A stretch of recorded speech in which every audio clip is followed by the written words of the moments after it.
తిరుపతి దేవస్థానం ప్రాంగణంలో ఓ కార్యక్రమం కోసం తబ్లిగ్ జమాత్ ప్రభుత్వాన్ని పర్మిషన్ అడిగిందన్నారు రాజాసింగ్. ఇలాంటి టెర్రరిస్ట్ ఆర్గనైజేషన్లకు పర్మిషన్ ఇవ్వద్దని, సంస్థను ఏపీలో బ్యాన్ చేయాలని ముఖ్యమంత్రి చంద్రబాబును కోరుతున్నట్లు తెలిపారు రాజాసింగ్. ఇలాంటి టెర్రరిస్టుల కార్యక్రమాలకు పర్మిషన్ ఇస్తే ఆంధ్రప్రదేశ్ టెర్రరిస్టుల అడ్డాగా మారుతోందని హెచ్చరించారు రాజాసింగ్.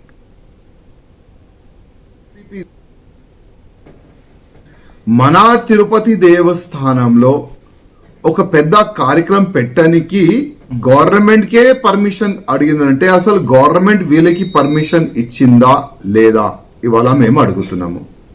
అదేవిధంగా ఒకవేళ గవర్నమెంట్ మన టీడీపీ గవర్నమెంట్ ఒకవేళ వాళ్ళకి పర్మిషన్ ఇస్తే ఇమ్మీడియట్గా ఆ పర్మిషన్ని రద్దు చేసి ఈ సంస్థని మొత్తం ఆంధ్రప్రదేశ్లో బ్యాన్ చేయాలి, ఇట్లాంటి కూడా వీళ్ళు కార్యక్రమం పెట్టకూడదు అని ఆ విధంగా చర్యలు తీసుకోవాలని కూడా నేను ముఖ్యమంత్రి గారికి కోరుతున్నాను. ఎందుకంటే గతంలో కూడా ఎప్పుడు కూడా ఆంధ్రప్రదేశ్లో టెర్రరిస్ట్ వాళ్ళు దొరకలేదు, ఇప్పుడు టెర్రరిస్ట్ వాళ్ళు దొరుకుతున్నారు.